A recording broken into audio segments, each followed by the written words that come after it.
ಓಂ ಶ್ರೀ ಸಾಯಿನಾಥಾಯ ನಮಃ. ಎಲ್ಲ ಸಾಯಿ ಭಕ್ತರಿಗೆ ಬಾಬಾರವರು ಆಯುಷ್ಯ ಐಶ್ವರ್ಯ ಆರೋಗ್ಯ ಸಂಪತ್ತನ್ನು ನೀಡಿ ಕರುಣಿಸಲಿ ಎಂದು ಪ್ರಾರ್ಥಿಸುತ್ತಾ, ಇಂದು ನಾವು ಸಾಯಿ ಸಚ್ಚರಿತೆಯ ಅಧ್ಯಾಯ 10 ಪಾರಾಯಣ ಮಾಡುತ್ತೇವೆ.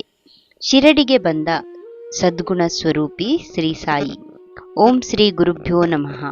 ಶ್ರೀ ಸಾಯಿನಾಥ ಗುರುಗಳು ತಮ್ಮನ್ನು ಶ್ರದ್ಧೆ ಭಕ್ತಿಗಳಿಂದ ಸ್ಮರಿಸಿದವರಿಗೆ ನೆರವಾಗುತ್ತಾರೆ ಎಂಬುದರಲ್ಲಿ ಸಂಶಯವಿಲ್ಲ. ಅವರ ಕೃಪೆಯಿಂದ ಸಾಂಸಾರಿಕ ತಾಪತ್ರಯಗಳು ದೂರವಾಗುತ್ತವೆ.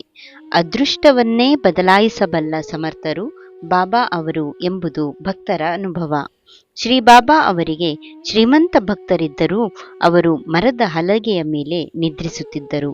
ಅವರ ವಿಚಿತ್ರ ಲೀಲೆ ಎಂದರೆ, ಚಿಂದಿ ಬಟ್ಟೆಗಳಿಂದ ಕಟ್ಟಿದ ಹಗ್ಗದಿಂದ ಆ ಹಲಗೆ ತೂಗಾಡಿದರೂ ಏನೂ ಆಗಿರಲಿಲ್ಲ. ಈ ಹಲಗೆಯ 4 ಕಡೆ ಹಣತೆಗಳನ್ನು ಹಚ್ಚಿ ಇಡುತ್ತಿದ್ದರು. ಅದರ ಮೇಲೆ ಹತ್ತಿ ಕುಳಿತು ನಂತರ ವಿಶ್ರಮಿಸಿಕೊಳ್ಳುತ್ತಿದ್ದರು. ಇದನ್ನು ಪರೀಕ್ಷಿಸಲು ಬಂದವರಿಗೆಲ್ಲ ವಿಫಲರಾಗಿ ಹೋಗುತ್ತಿದ್ದರು. ಈ ಚಮತ್ಕಾರವನ್ನು ಕಂಡು ಮಸೀದಿಯಲ್ಲಿ ಹಲವಾರು ಜನ ಸೇರಿದಾಗ ಬಾಬಾ ಕುಪಿತರಾದಂತೆ ಹಲಗೆಯನ್ನೇ ಚೂರು ಮಾಡಿ ಎಸೆದರು. ಇದು ಅವರ ಹಗುರತನ ಎಂಬುದು ಸಿದ್ಧಿಗೆ ಸಾಕ್ಷಿಯಷ್ಟೇ ಆಗಿತ್ತು. ಶ್ರೀ ಬಾಬಾ ಅವರು ಸದಾ ಅಲ್ಲಾ ಮಾಲಿಕ್ ಎಂದು ಜಪಿಸುತ್ತಿದ್ದರು. ನೋಡುಗರಿಗೆ ಅವರ ವರ್ತನೆ ವಿಚಿತ್ರವಾಗಿ ಕಾಣುತ್ತಿತ್ತು. ಸಿರಿ ಸಂಪದ ಕೀರ್ತಿಗಾಗಿ ಅವರೆಂದೂ ಹಂಬಲಿಸಲಿಲ್ಲ. ಶಿರಡಿಯಲ್ಲಿ ಅವರು ಬಂದು ನೆಲೆಸಿದ ರಹಸ್ಯವೂ ನಿಗೂಢವಾಗಿದೆ. ಸುಮಾರು 16 ವಯಸ್ಸಿನ ಯುವಕನಾಗಿ ಅಲ್ಲಿ ಕಾಣಿಸಿಕೊಂಡ ಬಾಬಾ 3 ವರ್ಷ ಅಲ್ಲಿದ್ದು ನಂತರ ಕಣ್ಮರೆಯಾದರು. 1848ರಲ್ಲಿ ಬಾಬಾ ಅವರು ಚಾಂದ್ ಪಾಟೀಲರ ಮದುವೆಯ ದಿಬ್ಬಣದೊಡನೆ ಶಿರಡಿಯಲ್ಲಿ ಮತ್ತೆ ಕಾಣಿಸಿಕೊಂಡರು. ಆಗ ಅವರಿಗೆ 20 ವರ್ಷಗಳಾಗಿರಬಹುದು. ಇದರಿಂದ ಅವರು ಜನಿಸಿದ್ದು ಸುಮಾರು 1828ರಲ್ಲಿ ಎಂದು ಊಹಿಸಬಹುದು. ಅವರ ಮಾತಾಪಿತರ ಬಗ್ಗೆ ಯಾರಿಗೂ ತಿಳಿದಿರಲಿಲ್ಲ. ತಮ್ಮ ಗುರು ವೆಂಕೂಸ ಎಂದು ಮಾತ್ರ ಸ್ಮರಿಸಿಕೊಳ್ಳುತ್ತಿದ್ದರು. ಶ್ರೀ ಬಾಬಾ ಅವರ ಉಪದೇಶಗಳು ಹೀಗಿವೆ: ದೇವರು ಎಲ್ಲರಿಗೂ ಒಬ್ಬನೇ ಆಗಿದ್ದಾನೆ. ಭಕ್ತರಲ್ಲಿ ಮತೀಯ ಜಗಳ ಯಾವ ದೇವರಿಗೂ ಹಿತವಲ್ಲ. ಜನರು ಐಕ್ಯ ಮತದಿಂದ ವರ್ತಿಸಬೇಕು. ಕೆಡುಕು ಮಾಡಿದವರಿಗೆ ಕೆಡುಕು ಮಾಡುವುದು ಮನುಷ್ಯನ ಸದ್ವರ್ತನೆಯಲ್ಲ. ಶಿಕ್ಷಿಸಲು ದೇವರು ಸದಾ ಇರುತ್ತಾನೆ. ಒಳಿತನ್ನು ಮಾಡಲು ಸಾಧ್ಯವಾದರೆ ಕೂಡಲೇ ಅದನ್ನು ಮಾಡಬೇಕು. ಯೋಗ ಯಾಗ ತಪಸ್ಸುಗಳಿಂದ ಮಾತ್ರ ಭಗವಂತನನ್ನು ಸೇರಬಹುದು.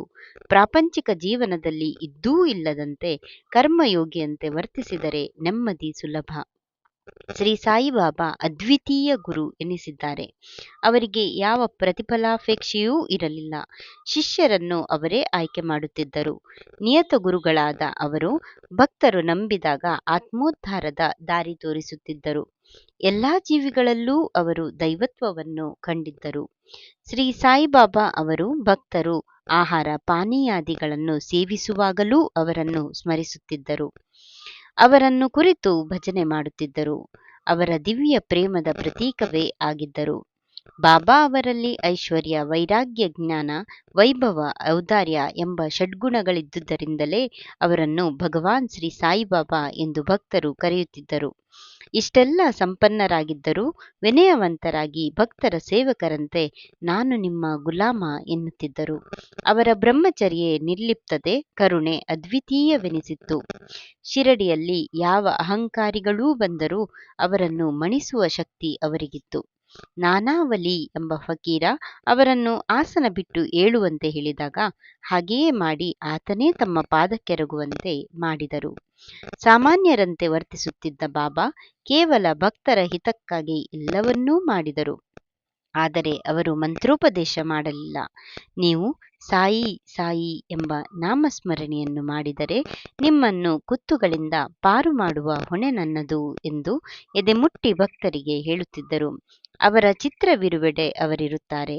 ಅವರ ಧ್ಯಾನ ಭವಸಾಗರ ದಾಟಿಸಬಲ್ಲ ದೋಣಿಯಾಗಿದೆ ಎಂಬಲ್ಲಿಗೆ ಶ್ರೀ ಸಾಯಿ ಸಚ್ಚರಿತೆಯ 10ನೇ ಅಧ್ಯಾಯವು ಮುಗಿಯಿತು.